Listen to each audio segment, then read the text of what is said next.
Dental implant एक natural दांत की तरह एक आर्टिफिशियल रूट होता है, जड़ होता है, जो आपके जबड़े में, आपके मुंह की जो हड्डी है, उसके अंदर जाके फिक्स हो जाता है।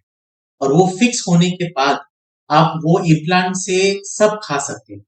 ये एक ग्रेड 4 टाइटेनियम मटेरियल का बनता है, जो एक स्पेशलाइज्ड सर्जिकल प्रोसीजर से आपके हड्डी में बैठाया जाता है और उसके ऊपर एक कैप लगाया जाता है, जिससे आप सब कुछ खा सकते हैं। अगर आपका कोई एक दांत मिसिंग है या आपको खाने में दिक्कत हो रहा है या आपके आगे के दांत नहीं है और आपको स्माइल करते वक्त दिक्कत आ रहा है, इश्यूज आते हैं, तो उसमें हम लोग डेंटल इम्प्लांट रेकमेंड करते हैं, ताकि आप वहां पे बैठा सके और आप जो चाहे वो आप खा सकते हो। इम्प्लांट जो है वो एक दांत का होता है, या तो 2 या 3 दांत मिलाकर इम्प्लांट के साथ ब्रिज बैठता है, या तो जिनके कोई भी दांत नहीं हो, उनमें 6 से 8 इम्प्लांट डालकर पूरे के पूरे दांत सपोर्ट किया जाता है। ये जैसा आप देख रहे हो, ये एक इम्प्लांट है, इसमें एक इम्प्लांट डाला जाता है 2 दांत के नीचे। किन-किन लोगों में ज़्यादा दांत मिसिंग हो तो 2 इम्प्लांट डाल के कैप्स लगाए जाते हैं, और किन-किन में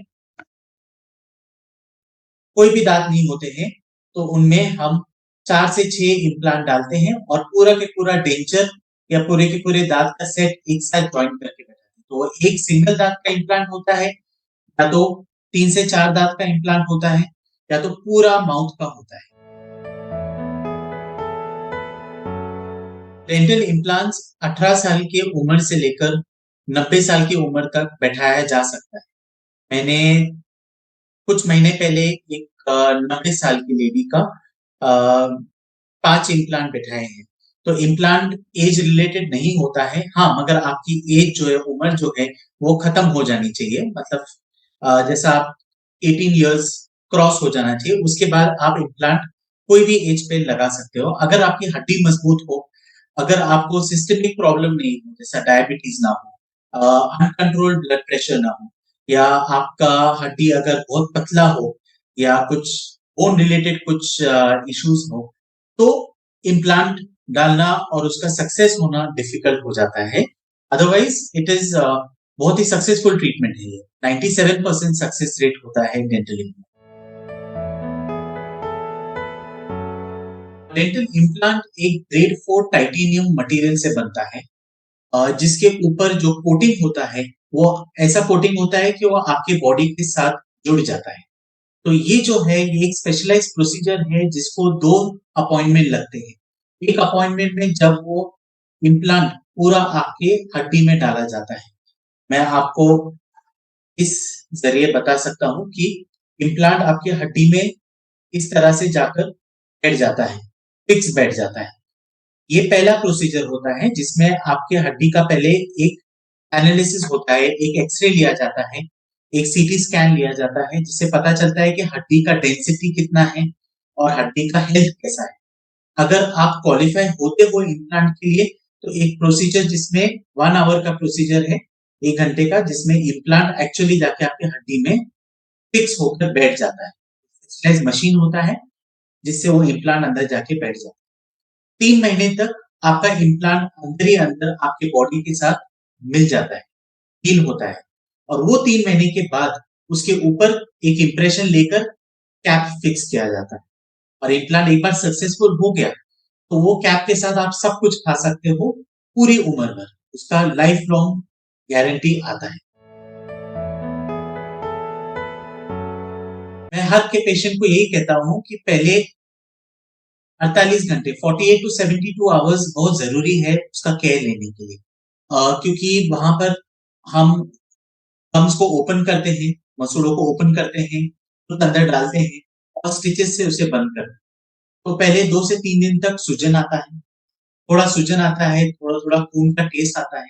आपको ठंडा खाना है, नरम खाना है, बहुत कड़क खाना नहीं खाना है। आपको ज़ोर से कुल्ला नहीं करना है, 1-2 दिन तक ब्रश नहीं करना है, ताकि ब्रश से वो जगह को आपको हर्ट हो जाएगा। ये 3 से 4 दिन तक आपने केयर लिया, उसके बाद वो जगह को आपको कुछ भी नहीं करना है। वो अपने आप पूरा हील होता रहेगा। धीरे-धीरे आपको डॉक्टर एडवाइस करेंगे कि रेगुलर डाइट पे आप आ सकते हो, या आप थोड़ा बर्फ लगाना है अगर सूजन ज़्यादा आया है, कुछ दवाइयाँ लेनी पड़ती हैं, एंटीबायोटिक लेने पड़ते हैं, कुछ पेन किलर्स लेने पड़ते हैं।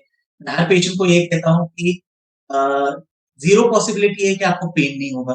थोड़ा डिस्कम्फर्ट होता है, थोड़ा सूजन आता है हर केस में, बट मैनेजेबल होता है। अगर आपने डॉक्टर के सारे इंस्ट्रक्शंस फॉलो किए, क्या नहीं खाना है, क्या खाना है, उसे केयर कैसे लेना है, उसका ध्यान क्या रखना है बाद में फर्स्ट 72 आवर्स पहले 3 दिन के लिए, तो आपको कम से कम तकलीफ होगा और कम से कम सूजन है। इम्प्लांट बहुत ही सक्सेसफुल चीज़ है। आपको पूरा के पूरा इम्प्लांट बाहर आ जाना का चांसेस बहुत रेयर है। ऐसा नहीं है कि नहीं होता है, मगर अगर ठीक से बिठाया जाए और अगर मरीज़ हेल्दी हो, तो आपकी पूरी ज़िंदगी भर ये चलता है और आपको उसको कभी निकालना नहीं पड़ता। हाँ, ऊपर का जो कैप आता है, वो अगर घिस जाता है या कैप पतला हो गया है या कैप टूट जाता है, तो नया कैप उसके ऊपर बैठा सकते हैं। कभी-कभी पेशेंट को कुछ नया कैप डालना हो, फुल सेरेमिक का कैप डालना हो, उनके मुँह में मेटल है, उनको मेटल नहीं चाहिए, उनको सेरेमिक डाल के कलर का चाहिए अच्छा दिखने के लिए, तो हम खाली ऊपर का कैप चेंज कर देते हैं, लैब से नया बनाकर वो कैप लगा देते हैं। तो उन्हें फिर पूरा इम्प्लांट बदलने का ज़रूरत नहीं।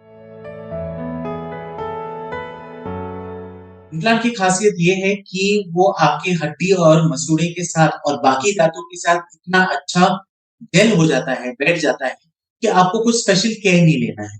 आपको रेगुलर एवरी मॉर्निंग जैसा आप ब्रश करते थे, रेगुलरली आपको इम्प्लांट के आजू-बाजू आपको ब्रश करना है। ऊपर, नीचे, साइड से, अंदर से जैसा आपके रेगुलर दाँत है और कैप है, सेम आपको ब्रश करना है। हाँ, इसमें आप वाटर फ्लॉसर यूज़ कर सकते हैं। एक मशीन आता है जिसमें अंदर से पानी डालकर बटन आता है, ये बटन में से यहाँ से पानी निकलता है। अब ये पानी से हर दाँत के बीच में जाके आप साफ कर सकते हो और इम्प्लांट के नीचे से भी आप पूरा क्लीन कर सकते हो। तो नेचुरल दाँत के जैसा ही आपको क्लीन रखना है इसे, मगर ये ध्यान रखकर कि जैसा मैंने पहले भी कहा कि एक आर्टिफिशियल चीज़ है। आपको इसका ज़्यादा ख़्याल रखना है, क्योंकि अगर आप नेचुरल दाँत को साफ रख रहे हो, तो उसके ज़्यादा आपको केयर लेना है।